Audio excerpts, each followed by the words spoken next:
Yes, so hi friends, welcome back to our channel Kanna. So friends, ఈ రోజు మనం ఈ వీడియోలో మొన్న బిగ్ బిలియన్ డేస్ లో మనకి జరిగిన సేల్స్ మొత్తంలో కలిపి నిన్న మీరు బ్యానర్ చూసుకున్నట్లయితే వీళ్ళు ఇండియాలో అమ్మిన ప్రతి ఒక్క కస్టమర్ మీద అంచనా వేసి దాదాపు 1000 కోట్ల రూపాయలు అయితే వీళ్ళు డిస్కౌంట్ రూపంలో మనకి ఇచ్చినట్లయితే చెప్తున్నారు. అంటే ప్రజలు మొత్తం ఇండియాలో ఎవరైతే ఉన్నారో వాళ్ళందరూ ఒక 1000 కోట్ల రూపాయలు అందరిది కలిపి డిస్కౌంట్ రూపంలో పొందినట్లు మనకి ఫ్లిప్కార్ట్ అయితే అనౌన్స్ చేయడం జరిగింది. కొన్ని వేల కోట్లు. ఈ మెయిన్ డిస్కౌంట్స్ గురించి మాట్లాడుకున్నట్లయితే మేజర్గా మనకి వీళ్ళు ఇచ్చిన డిస్కౌంట్ మనకి ఐఫోన్ 12 మీద. యాక్చువల్లీ దీని ప్రైస్ 73,000 రూపాయలు ఉండాల్సిన ఐఫోన్ని వీళ్ళు అక్టోబర్ 2వ తారీఖున ప్లస్ మెంబర్స్ ఎర్లీ సేల్ అని చెప్పని మనకి మిడ్ నైట్ 12 నుంచి 12:05 వరకు 49,000 రూపాయలకి అయితే అమ్మడం జరిగింది. ఆ 5 నిమిషాల తర్వాత 50,000, ఆ తర్వాత 51, 52, 53 ఇలా అమ్ముకుంటూ పోయారు. దగ్గర మనకి చూసుకున్నట్లయితే 10,000 నుంచి 15,000, 20,000 రూపాయలు డిస్కౌంట్ వచ్చిన వాళ్ళు కూడా చాలా మంది ఉన్నారు. సో ఇంత డిస్కౌంట్ ఎందుకు ఇచ్చారనే దాని గురించి ఇప్పుడు మనం మాట్లాడుకుందాం. ఏమాత్రం కూడా కింద రెడ్ కలర్ సబ్స్క్రైబ్ బటన్ కనబడుతుంది. ఇప్పుడు మీరు కనుక మన ఛానల్కి మొట్టమొదటిగా వచ్చినట్లయితే మాత్రం కింద red colour subscribe button click చేసి పక్కన బెల్ ఐకాన్ కూడా యాక్టివేట్ చేసుకోండి. ఇంకా మనం కంటెంట్ లోకి వెళ్ళినట్లయితే సో గమనించండి, ఎవరైనా ఫ్లిప్కార్ట్ బిగ్ బిలియన్ డేస్ లో ఐఫోన్ 12 కానివ్వండి, 12 మినీ కానివ్వండి ఎవరైనా పర్చేస్ చేసినట్లయితే బాక్స్ వెనక్కి తిప్పి IMEI నెంబర్ పైన ఒకసారి మీరు గమనించండి. సో వాటికి సంబంధించి స్క్రీన్ షాట్స్ కూడా మీకు డిస్ప్లే చేస్తాను, ఒకసారి మీరు చెక్ చేసుకోవచ్చు. Designed in California and assembled in India అని ఉంటుంది. సో ఈ స్టాంప్ చూసి నేను లిటరలీ షాక్ అయ్యాను. ప్రతిసారి ఏమవుతుందంటే ఈ యాపిల్ డివైసెస్ అన్ని మనకి ఒక దేశంలో మ్యానుఫ్యాక్చరింగ్ అయ్యి మనకి చైనాలో అసెంబ్లింగ్ కంప్లీట్ చేసుకొని మన ఇండియాకి అయితే రావడం జరుగుతుంది, మన ఇండియాకి ఇంపోర్ట్ చేసుకోవడం జరుగుతుంది. సో ఇలా ఇంపోర్ట్ చేసుకున్నప్పుడు మనకి కస్టమ్స్ కానివ్వండి, ట్యాక్సెస్ కానివ్వండి భారీ ఎత్తున పడడం వలన మనకి యాపిల్ ఇంకా వాళ్ళ బ్రాండ్ వాల్యూని ఇవన్నీ ఇంక్లూడ్ చేసుకొని మనకి ఎక్స్పెన్సివ్ ప్రైజెస్ అయితే పెడుతూ ఉంటారు. బట్ ఈసారి ఏం జరిగిందంటే యాక్చువల్లీ 2017లోనే మనకి ఇండియాలో వీళ్ళు ఒక ప్లాంట్ని అయితే స్టార్ట్ చేశారు. మనకి కర్ణాటకలో ఈ ప్లాంట్ అయితే స్టార్ట్ అయింది. విస్ట్రాన్ ఫెసిలిటీ అనే సంస్థ వాళ్ళు అయితే ఈ కాంట్రాక్ట్ని తీసుకోవడం జరిగింది. అండ్ ఆ తర్వాత సెకండ్ ప్లాంట్ మనకి తమిళనాడులో ఫాక్స్కాన్ ఫెసిలిటీ అనే సంస్థ అయితే తీసుకోవడం జరిగింది. అయితే ఈ ఫాక్స్కాన్ ఫెసిలిటీ అనే ప్లాంట్ ని యాపిల్ కి సంబంధించిన తైవానీస్ కాంట్రాక్ట్ మ్యానుఫ్యాక్చర్ అయితే ఇప్పుడు నడుపుతున్నారు. అండ్ ఈ ప్లాంట్ ఎక్కడ ఉందని చూసుకున్నట్లయితే తమిళనాడుకి సంబంధించినటువంటి శ్రీ పెరుంబుదర్ అనే లొకేషన్ లో ఉండడం జరిగింది. ఇంకొంచెం డెప్త్ ఇన్ఫర్మేషన్ తెలుసుకున్నట్లయితే మనకి విస్ట్రాన్ ఫెసిలిటీ అనే సంస్థ మనకి కర్ణాటకలో ఉంది. ఇది మనకి 2017లోనే ఐఫోన్ SEని అయితే అసెంబ్ల్ చేయడం జరిగింది ఈ ప్లాంట్ లో.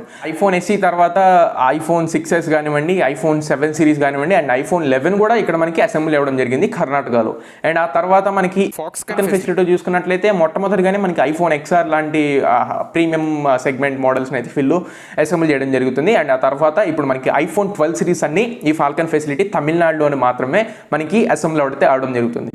అండ్ ఈ ప్రాసెస్ మనకి మార్చ్ 2021లో మొదలయ్యి మే 2021లో మనకి ఈ కోవిడ్ కారణంగా మళ్ళీ ఒకసారి అయితే ఆపేయడం జరిగింది. అండ్ ఇప్పుడు మళ్ళీ రీస్టార్ట్ అయింది. ప్లాంట్లో అసెంబ్లింగ్ అయితే సక్సెస్ఫుల్గా నడుస్తుంది. ఆ సక్సెస్ఫుల్గా నడిచిన ప్లాంట్లో వచ్చిన డివైజెస్ మాత్రమే ఇప్పుడు మనం ఫ్లిప్కార్ట్ బిగ్ బిలియన్ డేస్లో ఐఫోన్ 12 రూపంలో కొనుక్కోవడం జరిగింది. ఇప్పుడు మనకి ఐఫోన్ 12 ఏవైతే ఇండియాలో అసెంబ్ల్ అయ్యాయో అవి మేక్ ఇన్ ఇండియా ప్రాజెక్ట్కి ఒక మంచి బూస్ట్ ఇచ్చిందనే చెప్పుకోవచ్చు. ఇలానే ఐఫోన్ 12 సిరీసే కాకుండా 13 సిరీస్కి సంబంధించి ఎటువంటి లీక్స్ అండ్ రూమర్స్ మనకి రాలేదు. ఇక్కడ అసెంబ్ల్ అవుతున్నట్లు కానీ మ్యానుఫ్యాక్చరింగ్కి సంబంధించి ఎటువంటి ఇన్ఫర్మేషన్ లేదు. ఒకవేళ ఈ ఐఫోన్ 12 సిరీస్, ఐఫోన్ 13 సిరీస్ అన్నీ మనకి ఇండియాలో కనుక అసెంబ్ల్ అయితే కొన్ని వెబ్సైట్స్ ఇచ్చే ఇన్ఫర్మేషన్ ఆధారంగా చూసుకున్నట్లయితే 70% వరకు యాపిల్కి ప్రాఫిట్స్ వచ్చే అవకాశం ఉందన్నట్లు తెలుస్తుంది. ఎందుకంటే ఇప్పటి వరకు కొన్ని లిమిటెడ్ అసెంబ్లింగ్ పాయింట్స్ మాత్రమే మనకి యాపిల్కి అయితే ఉండడం జరిగింది. బట్ ఇండియా లాంటి ఒక జైంట్ కంట్రీలో వీళ్ళు కనుక ఈ అసెంబ్లింగ్ ని మొదలు పెట్టినట్లయితే మాత్రం హ్యూజ్ ప్రాఫిట్స్ చూసే అవకాశం ఉన్నట్లు తెలుస్తుంది. వీళ్ళ ప్రాఫిట్స్ ని పక్కకు పెట్టినట్లయితే మన కస్టమర్స్ కి ఒక 30% అయినా వీళ్ళు డిస్కౌంట్స్ ఇచ్చి, అంటే ₹1,00,000 ఫోన్ ని ఒక 70,000 రూపాయలకి మన కస్టమర్స్ కి అందజేస్తే మాత్రం ఖచ్చితంగా చాలా బెనిఫిట్ అవుతుంది. ఏవైతే మేక్ ఇన్ ఇండియా యూనిట్స్ ఉంటాయో వాటికి ప్రైజెస్ మనకి తక్కువకి ఇస్తే మాత్రం చాలా బెనిఫిట్ అయ్యే అవకాశం అయితే ఉంటుంది. మేక్ ఇన్ ఇండియా ప్రోడక్ట్ వాడుతున్నట్లు మనకు కూడా సెల్ఫ్ సాటిస్ఫాక్షన్ అయితే ఉంటుంది. ఈ ఐఫోన్ 12 అసెంబ్లీ చేయడానికి తమిళనాడు మాత్రమే ఎందుకు చూస్ చేసుకున్నారని చూసుకున్నట్లయితే మనకి తమిళనాడు అనేది ఇండియా మొత్తంలోనే సెకండ్ పొజిషన్లో ఉంటుంది electronics and hardware manufacturing unit ప్రకారంగా చూసుకున్నట్లయితే.